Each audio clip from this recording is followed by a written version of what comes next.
AI mentorship is a lot like fast food. It's quick and easy, but at the end, you'll still be hungry for a real meal. That was better than I thought you were going to say. I thought you were going to compare it to Taco Bell. Quick and easy, but doesn't come out fun. Mentorship is a very vital component to personal growth, especially in the workplace. If you've got ambition in your life to do great things, grand things, or you want to have a career that provides a lot of income so you can do lots of things for your family or build a legacy, you're not going to be able to do it alone. Go back to like 2005, 2008, before the crash. Things were great, right? You would have a boomer walk in the door with a phone book and not, value picking up the phone and calling people, not really using email. I mean, I had a sales guy that would drive across town to deliver, a piece of paper or agreement. And I had a younger salesperson that would email it, just sit there at their desk and email all day long. And that older sales gentleman was trying to mentor the younger one and getting frustrated because the younger one's like, well, I don't need to drive across town. I just email it to them and it's in their inbox and I pick up the phone and call. The younger sales rep picked up the phone book and did the whole ripped it in half thing and it offended. He's like, hey, check it this. I can rip a phone book, and offended the older guy. I think what started the riff and the disruption was when the older generation was trying to mentor a younger generation and it just didn't make sense. I think while you were seeing younger, especially in the millennials, while you're seeing them getting elevated faster, is you're like, wait a minute, you're sending proposals, sitting at your desk, and you're getting the same close rate as the guy driving around town and submitting mileage? Like, I'm going to make you the sales manager. Right.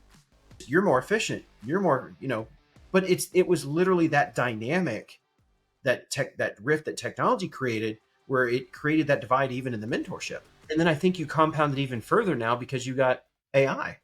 Do I bother dealing with a human when I can just prompt ChatGPT and get an answer that's probably more neutral and less, emotional and faster than I can dealing with a human? Welcome to the Make Work Not Suck podcast. Mentorship used to be considered like the ultimate career cheat code, but it seems like today's employees are feeling more and more disconnected. Obviously, remote work makes that harder. The disconnect between generations is making it harder. And then, maybe we don't need mentors anymore because we've got AI bots. So is mentorship in the corporate context broken, or is it just evolving? I think the answer is both, but Okay. I'm going to start with it's broken more than it's evolving, because that is still one of the legacy paradigms that we still hang on today. Not that it should die, but I think we still do mentorship in a very legacy manner, and it's not evolving fast enough, which is why it's broken. Yeah.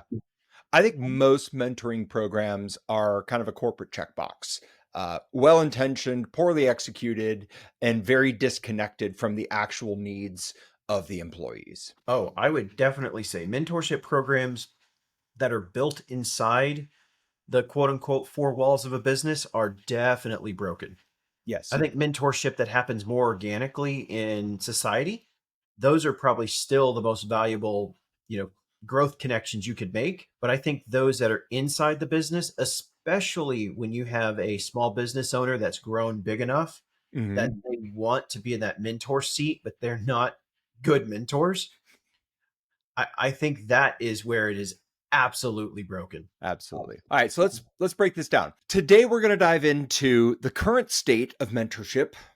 Where's the disconnect? Let's talk a little bit about generations and just the generational differences, expectations between the mentors and the mentees. I'm going to mess that up. I'm at some point I'm going to call them manatees, and I'm not going to mean that. It's mentees. Let's talk about remote work and COVID and how that influences mentorship, as well as the whole AI emergence. Do you need a human?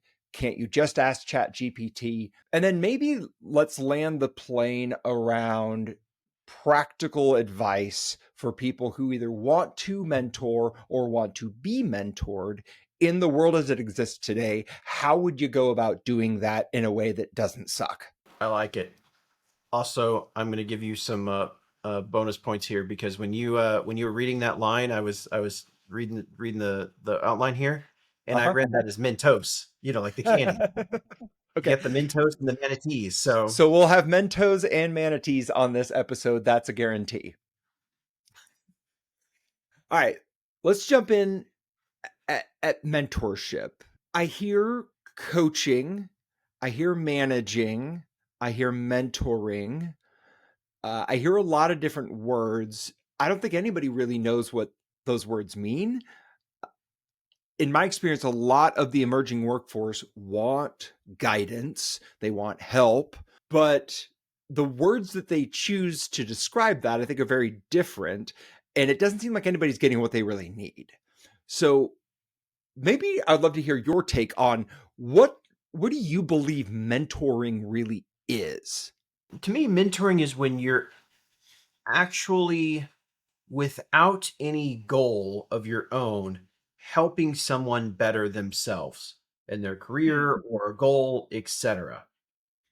But I think too often what we call it today is we just tell people how to do something. We think telling them what to do is mentorship, whereas it's helping them get to the conclusion on their own or giving examples and helping them evolve. It's almost like professional teaching. Hmm. Like taking, like learning math, for example. If it's a problem, but instead of having a textbook and a formula, because I think the mentorship is more tailored towards the individual and the circumstance and the something you can't teach out of a book. I would go with a different definition. I think what you're describing, I would call more of a coach, right? Which is somebody who is helping you discover your answers to various questions. I've always thought of a mentor as somebody who is currently where I want to be. So they have been there, they have done that, and they're giving me advice on how to get to where they are. Okay.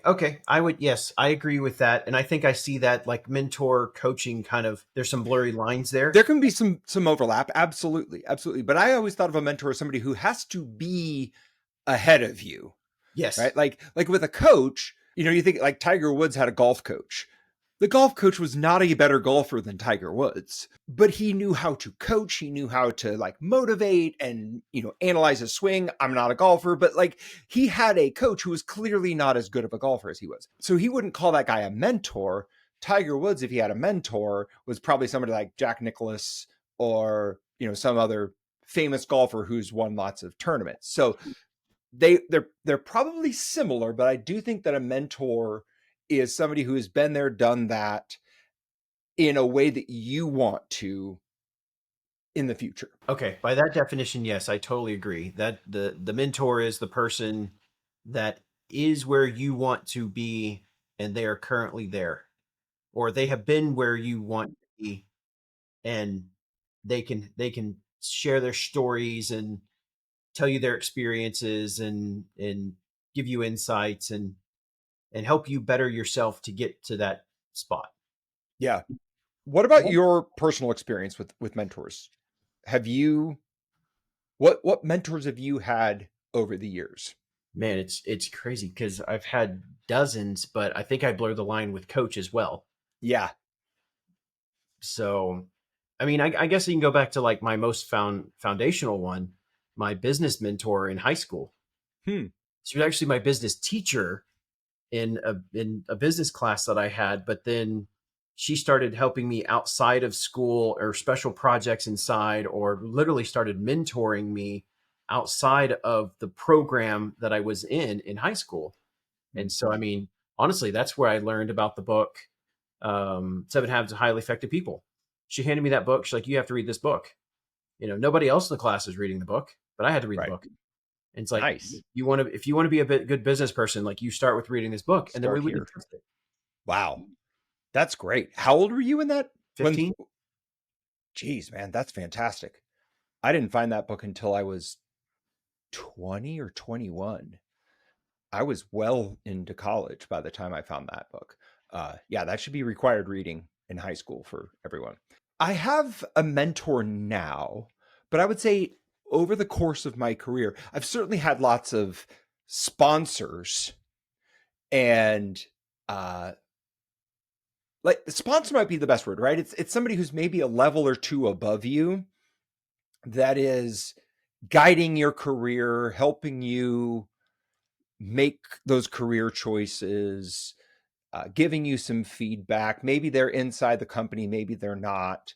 There was a guy that I worked for several years who was a very good mentor to me. But more of what I've had has been more of that sponsor. Like they're not necessarily where I want to be, but they are ahead of me and they can open doors for me. And that's maybe sometimes called a mentor, but I think those are incredibly important, especially in large organizations.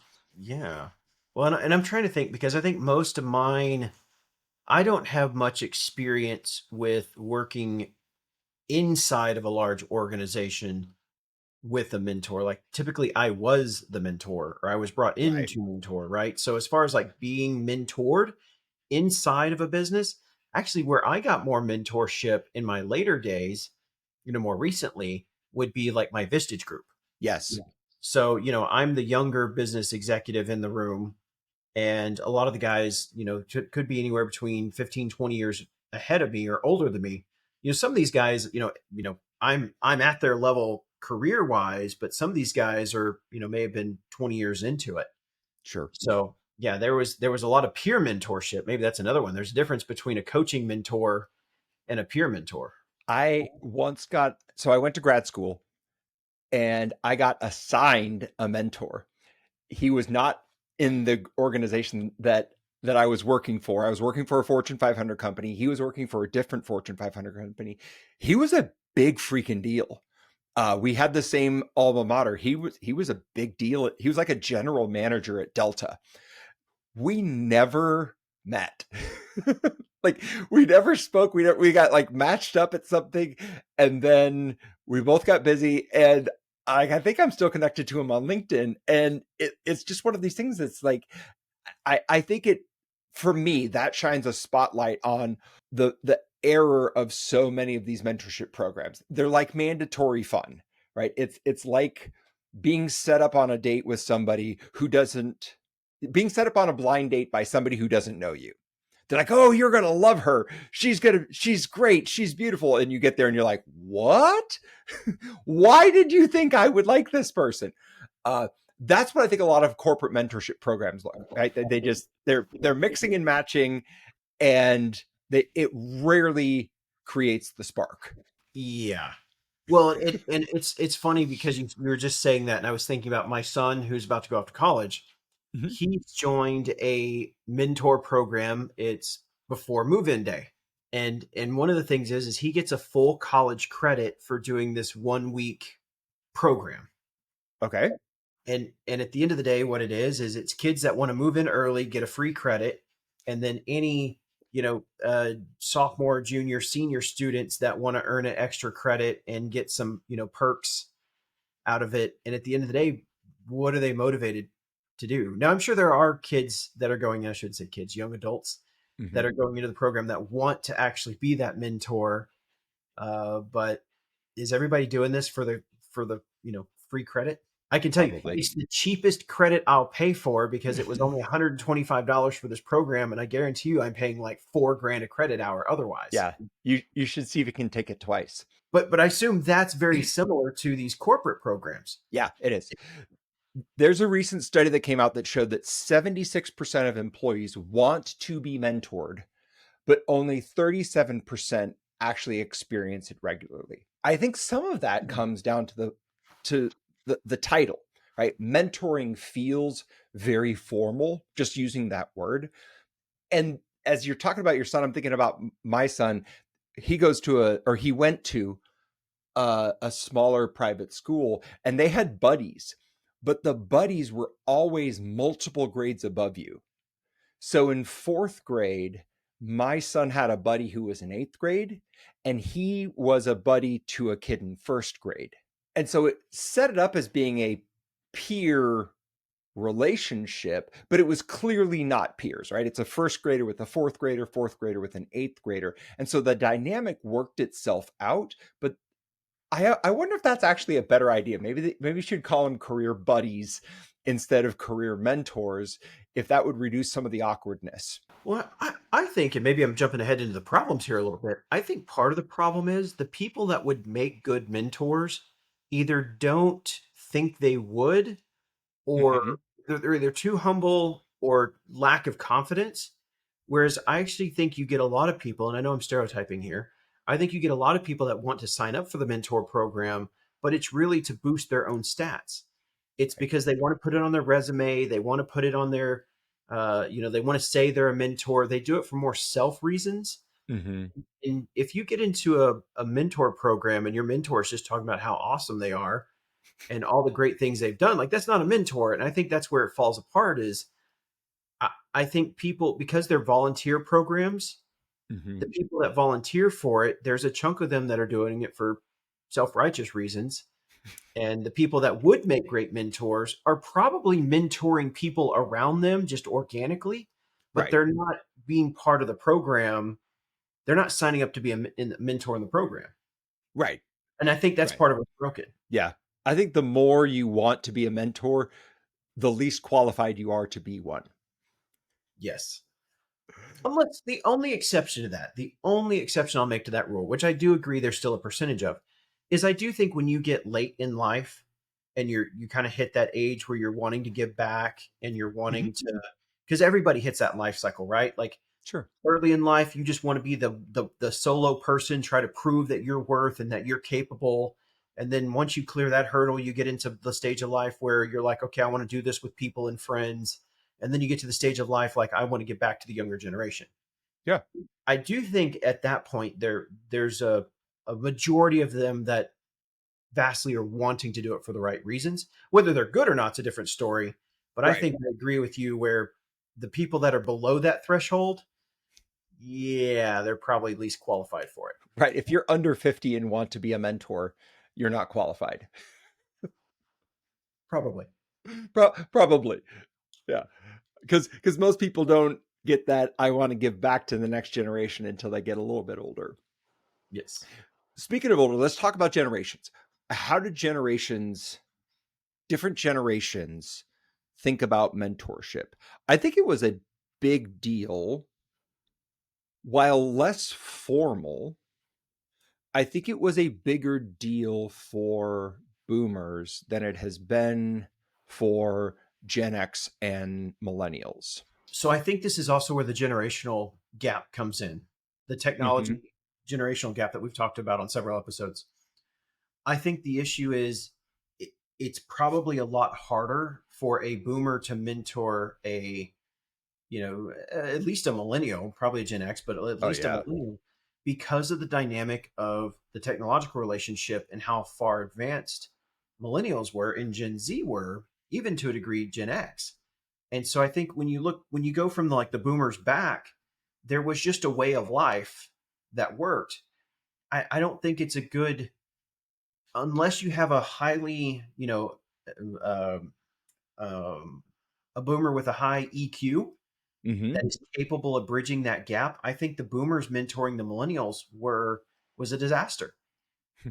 Was the wrong kind of mentorship. I think that's why millennials got more peer mentorship than they got mentorship from older generations at large because Right. of that dynamic and change. And I think what I see now, and even the current in today, I see millennials mentoring Gen Z and finding success, but I'm not seeing success with boomers to millennials and Gen Z. Now, what I don't know is where X fits in the middle there. I think maybe 50-50. The Right. older Xers are probably closer to the boomers, and the younger Xers are probably closer to the millennials. But Yeah. I think that generational dynamic is what created the disruption. I wonder if some of it is also just the work experience, right?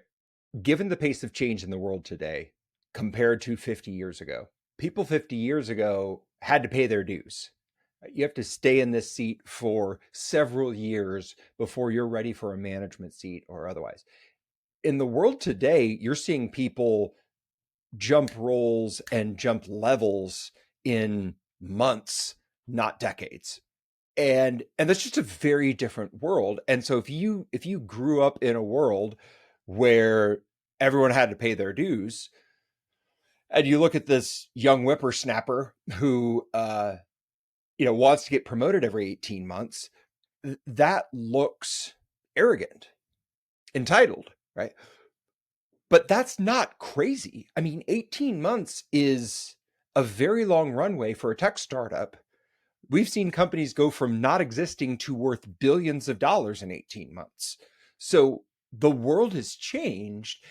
And I think that life experience creates a huge different set of perceptions and expectations between the generations, which makes the Gen Zs and the Gen Alphas just really not interested in the war stories of the older generations, which I think probably upsets the older generations because there's wisdom there, but they're not viewing it that way. Well, I'll give you an example. And again, this is where I think the boomer and the millennial fits in. Again, I'm not quite sure. And this is before the Gen Zs were in the workplace. Go back to like 2005, 2008, before the crash. Things were great, Mhm. right? The big thing right there was, or going on then, and I literally witnessed this. You would have a boomer walk in the door with a phone book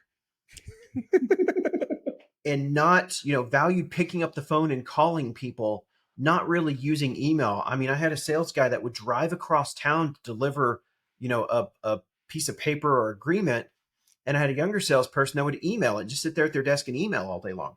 And that older sales gentleman was trying to mentor the younger one and getting frustrated because the younger one's like, well, I don't need to drive across town. I just email it to them and it's in their Right. inbox and I pick up the phone and call. And the other one was like, you got to open the phone book and you got to start prospecting that way. And he's like, well, I can go over here and get this email list from this association we're in and I can just send them emails. I don't need to flip through the phone book.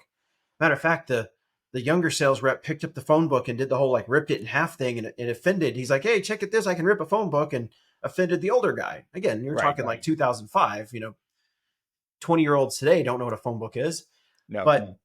But the point is I think what started the riff and the disruption was when the older generation was trying to mentor a younger generation and it just didn't make sense.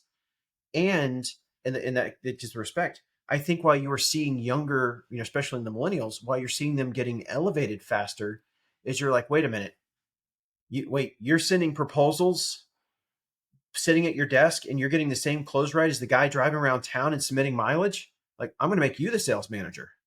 Right. You're more efficient. You're more, but it was literally that dynamic, that rift that technology created, where it created that divide even in the mentorship.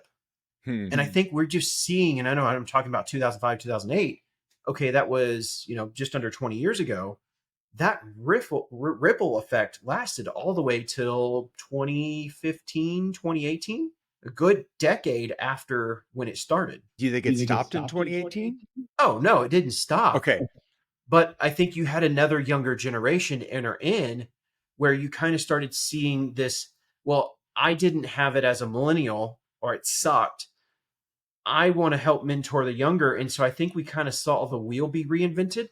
Mm-hmm. And then I think you compound it even further now because you got AI. I don't, Yeah. do I bother dealing with a human when I can just prompt Chat GPT and get an answer that's probably more neutral and less, emotional and, faster than I can dealing with a human. So let's go there. Let's go to the AI one.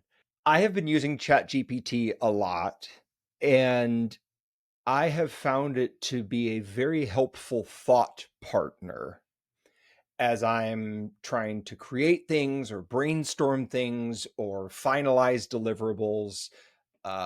It's good. It's not perfect. I'm surprised how often it loses its place. Um, there'll be a series of 5 tasks, and by task 4 it's forgotten what task 1 was, and I was like, hey, aren't we supposed to be doing this? And it's like, oh yeah, great memory. I'm like, hold on, that's what I'm paying you for, is to remember that. So it's not perfect yet, but I don't think I would want its advice, but I wouldn't call that a mentor. What about you?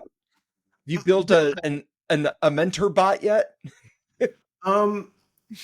Well, I've got some good prompts, but I'll give you an example I literally had the other day.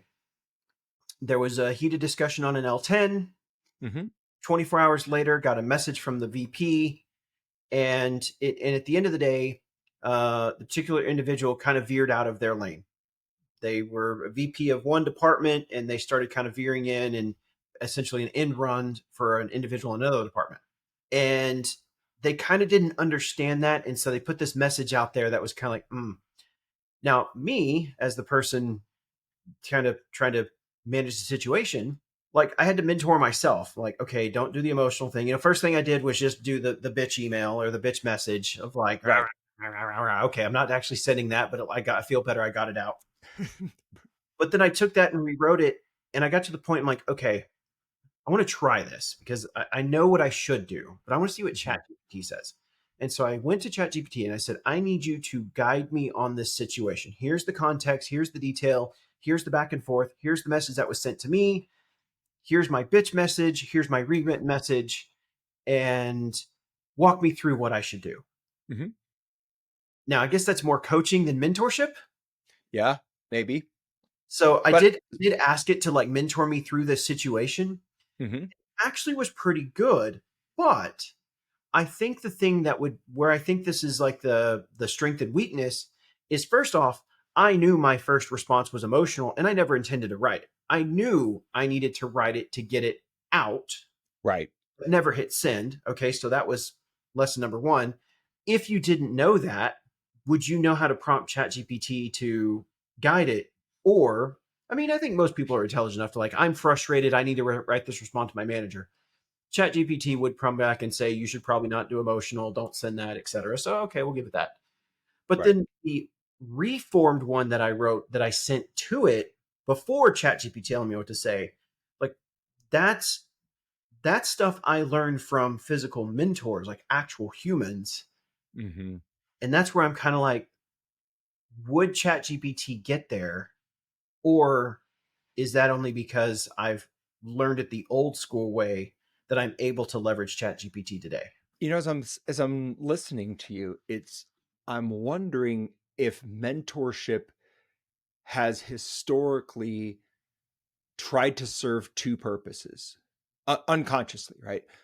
Purpose one, at least on the surface, what most people think of mentorship is, I have difficult decisions to make or important decisions to make. I want somebody to give me advice so that I am more successful than I would be on my own, right? Great. But I think there is a second component to mentorship that AI is going to struggle to replicate, and that's just the personal connection. It's somebody who cares about you. And we talked about, I think in one of the last episodes was about, is burnout more a function of loneliness than it is a function of hours? And I think one of the great things about a mentor, a real human mentor, is that when it works, when you've got a good mentor and you're a good mentee or mento or manatee, like they actually care about you. And they lovingly challenge you. Like I had a mentor once who I was telling him where I wanted to go, and he's like, well, why do you want that? I was like, well, this. And he's like, yeah, but you had that over here and you didn't like it. So why are you going after it now? And I'm like, dang it. He's right. Right. Because he'd listened, he'd paid attention, he knew my story. And ChatGPT's never going to get that. And so I think there's, sure, maybe some of the corporate advice, how do you navigate corporate politics? Sure, ChatGPT would be a good input, but it's never going to, I think, scratch that loneliness itch that a good mentor, not a crappy mentor, but a good mentor can do for you. I absolutely agree. And I think you're right. What ChatGPT is going to do is it's going to come back with a series of intellectual questions that you're going to have to use your neocortex to answer, which is basically get you even more robotic than, like, you need to have a little bit of emotion in some of these things. Like you don't need to have an amount of emotion that's negative. You don't have toxic emotion into it, but that positive or that just enough emotion into a situation is what makes it human. I might even disagree with you and say even the toxic emotion is telling you something, and you need to have a safe person or a safe place where you can let that out and they won't scold you or fire you for it, but let you process that. And I don't think ChatGPT is that thing. Oh, I agree with that. Yeah, having the mentor to do be the sounding board that can actually understand it. Agree. I was talking about like in this, like the writing the reply or the actual Oh, right. difficult Yeah. situation, right? Like ChatGPT is going to be all IQ, and you're going to remove the human element from it, which is only going to make the other person think you're fake or it's Yeah. obvious you use ChatGPT. Whereas, yeah, you're right. ChatGPT cannot be your emotional support buddy.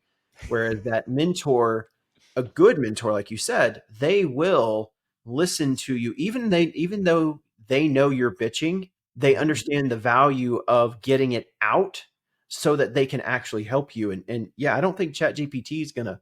It's just gonna say, "I'm sorry, you're frustrated. Let's craft a response that's appropriate to the situation." Mm-hmm. And you're gonna be like, "Fuck you! I just want to bitch," and then we'll write that. Right. Absolutely. Uh, I love this.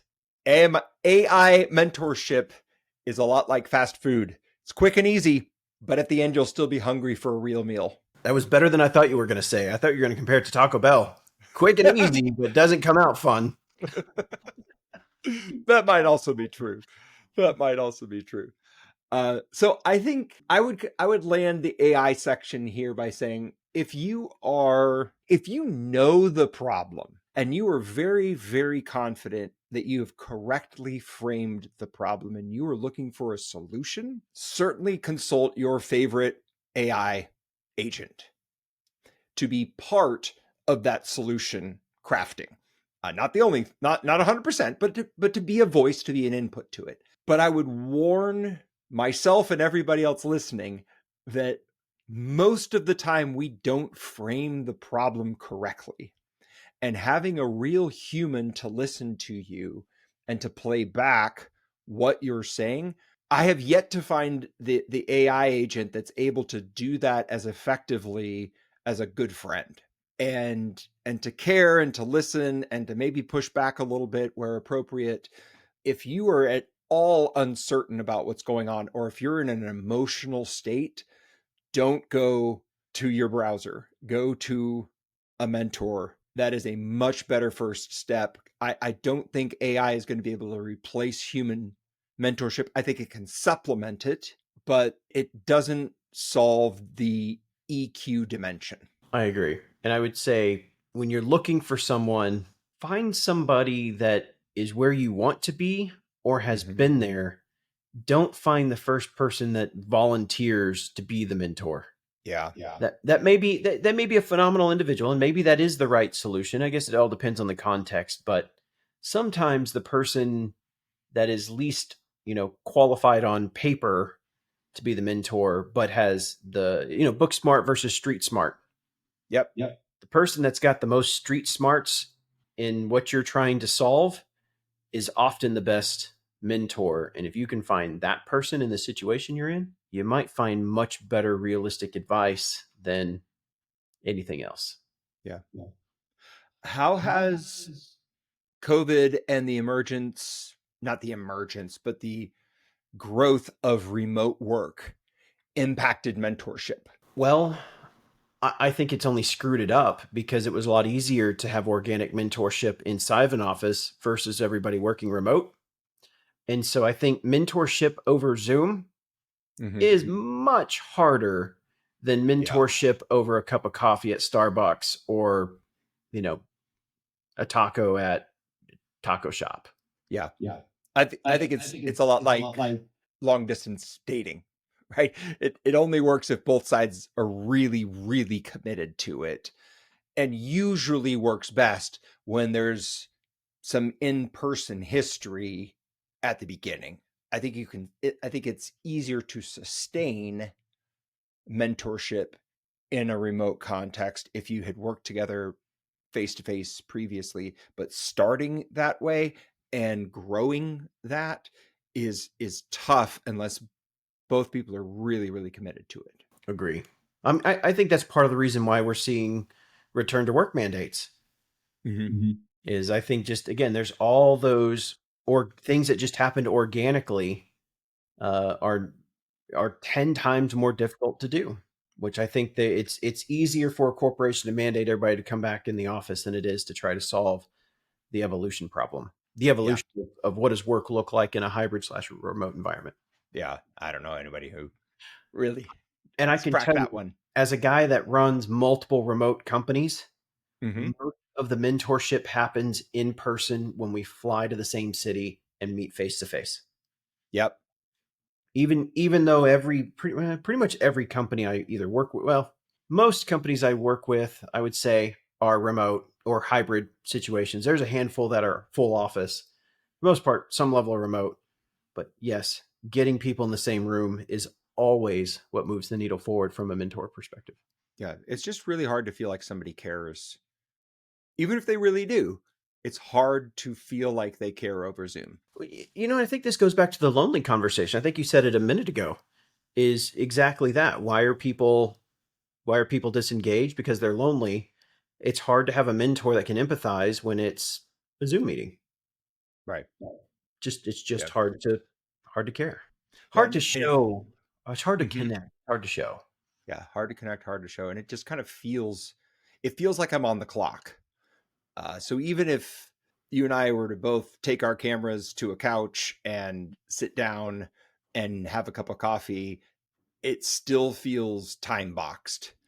Uh, Unlike if we were actually together in a Starbucks or something like that. Well, there's something to be said about breathing the same air, being in the same, feeling the same temperature, and just the fact of Mm-hmm. like sometimes some people need a hug, Mm-hmm. and just the hug or a handshake Yep. or a high five or something like that. It doesn't have to always be a hug, but sometimes that human to human connection just That's right. brings that level of empathy at an exponential point where it's like, oh, Daniel, it looks like you need a hug. I'm sorry.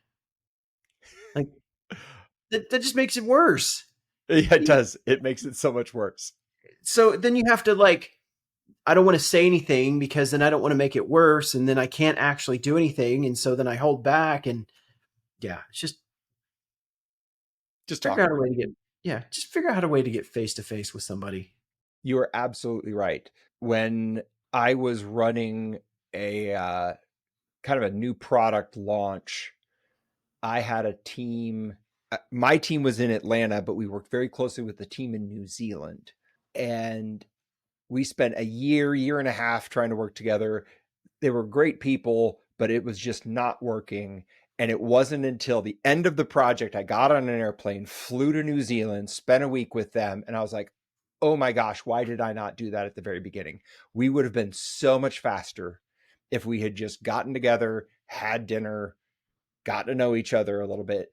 Just, I will never do that again because I know I wasted months of my life just working through the bumps that come along the road when you haven't built a relationship face to face. Even as good as Zoom and everything else is, there is no replacing that. And if you're starting a relationship, you've got to get face to face. If it's an important relationship, you got to get face to face as quickly as possible. That one's a free piece of advice.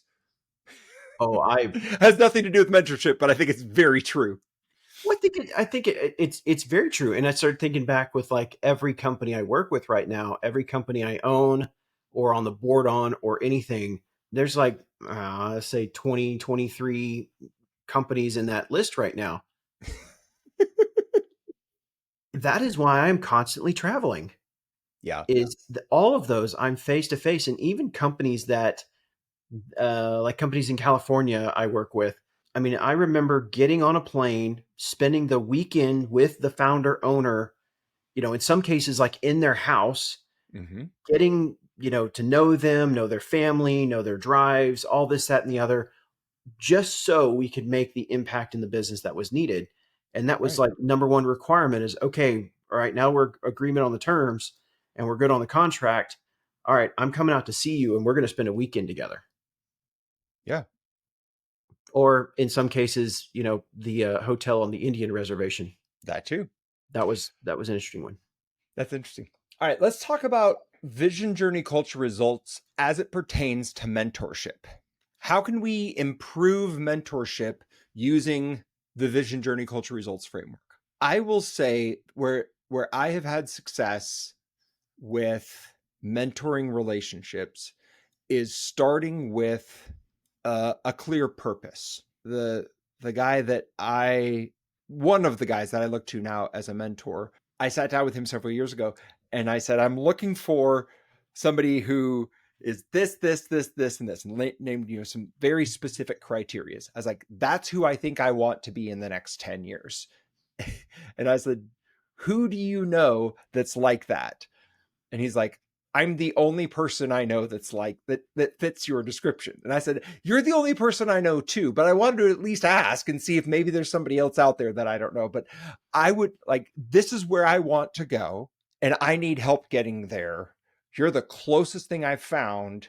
Would you give me an hour a quarter to let me buy you a drink and just help me get to where I think I'm trying to go? And that clarity of purpose has enabled us to have a very effective mentoring relationship because he's able to ask me hard questions now because he knows the reason why I'm there is because I want to move in that specific direction. So I would say any mentoring relationship has to start with clarity, and that clarity has to come from the mentee, right? The person who is asking to be mentored, it can't be enough to be like, I want to be the CEO one day. Sure, you do. Everybody does.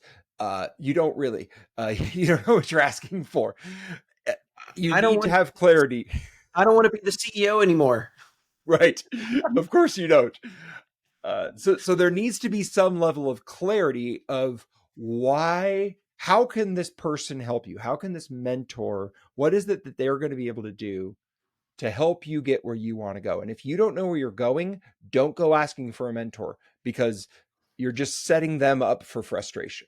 Well, I think that also goes for the mento, Mentor. the mentor, Mentor. the mento. Is if someone is coming to you looking for mentorship, the first thing you can mentor them if they're not sure where to go is help them get clear on what they're looking for mentorship for. Oh my God, twist myself. But I think that goes for both sides, right? Like, what are you trying to get out of this mentorship as the mentor? Same thing with the mentee. I think it goes for both sides. If you're the mentor, definitely guiding the mentee on what they're trying to get out of it would be the first way to help them to mentor. If you're jumping straight into solutions when they don't know where they're going, I question your mentorship. Yeah, I made that mistake early on. Somebody came to me, maybe one or two people came to me, and I was late 20s, early 30s. And they're like, you seem to really know what you're doing with your life. I have no idea what I'm doing with my life. Could you mentor me? And I was like, sure. Because I was like, I'm going to be a great mentor. And sure enough, like a year later, they still have no idea what they want to be when they grow up. And it's like, yeah, definitely failed in that one. I take most of the blame for that because I didn't vet it appropriately. But some of that's also on them. If you don't know where you're going, any road will get you there. Yep. All right, let's go journey because I think this one's hard for most people. Okay. I don't think you have to know the steps you are expecting in the mentor relationship. Like, you're not going to walk in and know how this mentor relationship is going to work out. I think even as the mentor, you don't know where this is going to go because it's two people in this discovery of what you're trying to figure out. Now, maybe 5-6 sessions down, you'll have a plan, etc. But I think the big one on the journey is like, suck it up, buttercup, do the hard work. If you're asking for the advice and you're justifying or making excuses or don't put the time and energy into it, I guess that's a little bit of a culture component as well. I think journey and culture do go together. But take the time and energy to follow through. I think another one on the mentee side is meet your mentor where they're at. If you want somebody to mentor you, unless they're retired and this is what they do as a pastime, but like if they've got kids and family and job and all this other stuff, you might have to go out of your way to get their mentorship. There's I would call it a peer mentor. There's a gentleman I work with. We're both on the board for a company in California, and we always make a point to sit next to each other on the plane flight to and from. And that is our time. We get 3 hours there, 3 hours back to have discussions. We fly out there once a quarter. We try to do a dinner when we Sure. can. We both live here in Dallas, and we try to get together, but our lives are so chaotic. So we make it a point that our journey is sitting next to each other on that airplane. And that way we can, because there's things I can learn from him, there's things that he can learn from me. And that is our opportunity to mentor each other. So I think it's one of those, don't expect a mentor to just always come to you or be at your beck and call or this and the other. It's like map out a path that makes sense for them. And you may have to go out of your way, but if they're doing it to help you, then you should take the time and energy to go out of your way to get there. Yeah, you need to come more than halfway. Yep. On a lot of those engagements. I will flip it on the other side is if you are the mentor, maybe give them a little guidance. If they're struggling to follow through on an email or communication or set a meeting, maybe be proactive and nudge them along. Mm-hmm. That's again, another part of the mentoring is they don't understand how to get where you are or were. Mm-hmm. So maybe guide them along a little bit of, hey, let's meet at Starbucks. Hey, let me know next time you're in town, or why don't you make a path to come to the Starbucks down the street here? I can meet you on Saturday. Culture. Where I have done well in mentoring relationships, I have been very clear on who I want to be, like my core values and the things that are important to me. Because there's lots of paths to wherever you want to go. Some of those paths are not going to work for you. And as a mentor, I can't help you get to where you want to go effectively if I don't know the person you want to become along the path of that journey. And so understanding some of those cultural dynamics. Now, if you're not fluent with that, a good mentor will pick it up over time and understand what some of those values are for you as they hear your story and understand more about who you are and where you're coming from. But the earlier you can communicate those values in a mentoring relationship, the more effective that relationship is going to be. Well, I think there's two sides of it, right? There's your culture as who you are as an individual, Mm-hmm. both you as the mentor and the mentee, but I think there's also the culture between the two of you. Ooh, good idea. In the Say sense more. of, in the sense of, I need you to be brutally honest and call me Mm-hmm. out, hold me accountable, or I'm going to call your BS out. And if you're not willing to take it, then I'm not going to waste my time mentoring you. Like if I'm going to put time and energy into it, you got to be prepared to hear what I got to say. Mm-hmm. Now, I know I'm more on the blunt side of the equation. I'm sure there are other mentors that are better at sugarcoating it or at least guiding you through. So that may be part of the consideration of picking your mentor. If you're a person, and I don't mean this in a negative way, if you're a person that needs a little more sugarcoated or a little more tactful to help build your confidence and get you to where you want to go, then don't have a mentor like me who's just going to shoot you straight and just tell Right. you exactly what's going on. It's black and white. Versus if you get a mentor that's sugarcoating it and you don't like being sugarcoated, you don't like beating around the bush and you don't like the progression like that, then find a mentor that shoots you straight. Right. So I think that's part of it as well, as like set the expectation between the relationship, because sometimes you'll get conflict there and it ends in a negative mentor-mentee relationship just because they're not on the same page of the style they want the relationship to be between the two. That doesn't mean you can't be friends anymore. It doesn't mean you can't Of course. hang out. They may be your drinking buddy or, bowling partner or something, but just define the rules of the mentor-mentee relationship. That way you the two people are on the same page. Yeah. Now, results is where I think it's the hardest. How do you know if a mentoring relationship is working? How do you measure success? All right. There's leading and lagging indicators. And I actually think it's easy to say this. It goes back down to being disciplined to the journey and the culture to execute it. One is, are you showing up on time? Are you doing the homework? Are you answering the questions honestly? If you're doing that, and those are kind of the activity side of it, over a period of time, you will have accomplishment and you'll be able to check the lagging indicator. If you're trying to change jobs, well, you're not going to change your job or get a successful job on your first session with a mentor. They're going to probably talk about what characteristics and traits. Let's look at your resume. How are you positioning yourself? You may have 4 or 5 sessions to get yourself ready for the market. Then you're probably going to have some interviews. You might bomb 1 or 2 of them, but the mentor is going to help you through that. And then ultimately you land the job. So the leading indicators are you making progress on the milestones making the journey? We'll use the job one example. Are you meeting and doing the things to get ready for the job search? Okay. Are you searching for the job? Yes. Okay. The mentor has at least gotten you that far. All right. Am I having interviews? Yes. The mentor has gotten you that far. Mm-hmm. My mentor has successfully navigated me this far. Am I getting feedback on reviews? Am my interviews getting better? Yes, they are. Did I ultimately land the job? Yes, I did. Mm-hmm. So I think where the measurement comes in is I think too often people want the instant result. I want a better job. I'm not getting the better job. Right.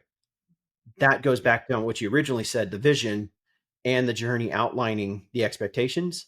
Whereas if you can set up leading indicators of, okay, these are my milestones. If I'm making these milestones, I'll get to my ultimate goal. It's easy to measure. Yeah. I don't know how many people have clear measurables like that for their career advancement, but it's good if you do.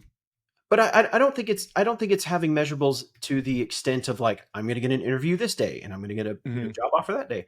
But I think everybody knows, unless you're like 18 years old, like you're my son going through this for the first time, which again was a total different scenario. I told him the path and I worked him through the path. Actually, a perfect example. I'm mentoring my son right now on stock trading. Okay. And so we're going through the journeys of, buying. We're going through the journeys of selling, what the expectation, the difference between a Roth and a traditional IRA. What is a 401k? It's like there's all those things going on, and I'm setting that path for him. And that makes sense because he's absolutely new to the situation. If you're 25, 35, 45 years old, you know what the interviewing process looks like. You know what the job hunting scene looks like, and you can set those milestones. So I think it's if you think through any scenario, especially with the mentor should have been there, done that ahead of you, right? If you pick the right one, sure. If you pick the right one, which maybe that's part of helping determine it. Hey, have you done this before? Walk me through the steps you took. I mean, they're BSing it. They'll probably call it out real quick. Yeah. But yeah, I'm not going to say it's like super, super easy. It's just being methodical about thinking through the process and the steps that you want to measure success on. If you have a bad mentor, you're not going to make progresses towards the goal. Plain and simple. You have a good mentor, it may be a bumpy road, but you will be able to see the tangible results. You'll refine your resume. If it's a career progression, you'll refine your resume. You'll get better at interviewing. Now, a mentor can't fix if you're not skilled for the job. Right. If I want to go be an aerospace engineer at SpaceX, like no mentor is going to help me get that job. That's going to be mentors going to be like, you need to go back to college, get an aerospace degree. And then when you get that, let's talk. Yeah. All right. Practical steps for improving mentorship. How do we practically fix mentoring at the office? I feel like we just addressed that. I feel like there was a journey culture. We've hit some. I would definitely agree. We've hit some. I think the matching becomes crucial.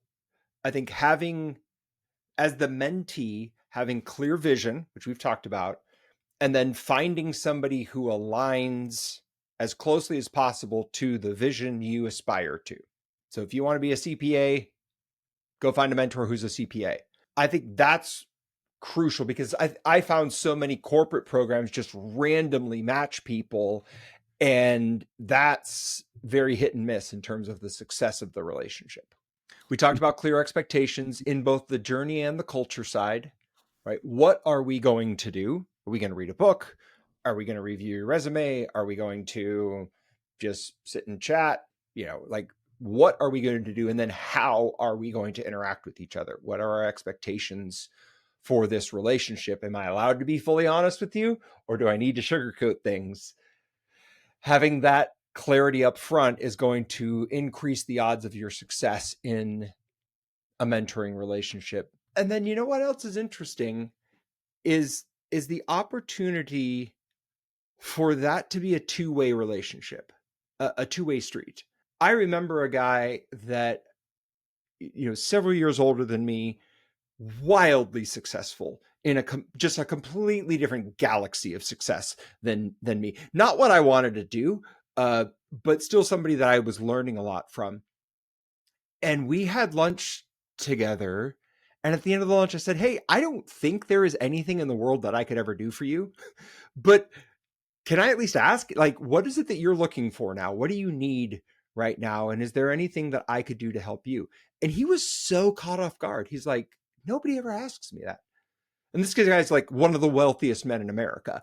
And I was just like, I mean, I doubt that I can help, but I at least want to know if are you looking for an intern? I don't know what you want, but at least asking the question of, is there anything I could do to help you? I think that's a powerful question that a mentee should regularly ask their mentor. Assume that the answer is probably, "Thanks, squirt. I got it." But asking the question, I think, creates some unique opportunities for maybe you to be able to help somebody who's much further down the path than you are. Mentorship is a very vital component to personal growth, especially in the workplace. If you've got ambition in your life to do great things, grand things, or you want to have a career that provides a lot of income so you can do lots of things for your family or build a legacy, you're not going to be able to do it alone. Nobody has been able to successfully, I said maybe very few people, or if they've said they've done it on their own, they're lying.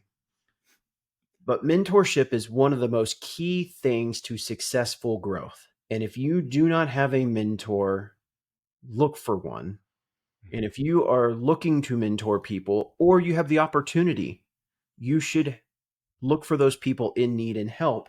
Because if we want to make work not suck, this is a way that we can help each other out by giving back to each other, whether it's a peer mentor or a seasoned individual to a junior individual. It doesn't matter the circumstance.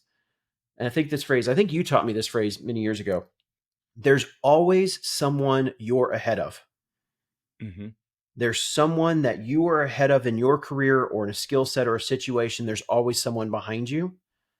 Take the time to look behind you, find that individual, share your experiences, and teach them, because you never know where they could go. And you never know where they can help you grow, because they'll help you grow too. They'll help you see things in different manners. And if we want to make work not suck, let's pick mentorship as just one of the key components, because it will make work better. I agree. I would love to hear stories from the people who are listening about their mentorship experiences, good, bad, and ugly. Yeah. So subscribe, share. Let's fix work together, one mentorship at a time, so that we can make work not suck. Make work not suck. Our podcast that talks about exactly that. Our process, vision, journey, culture, and results. We present real-world business solutions that make the difference. Our goal is to make work not suck. Hosted by Ryan Hodges, co-host Daniel Steer. Join us each episode and make work not suck.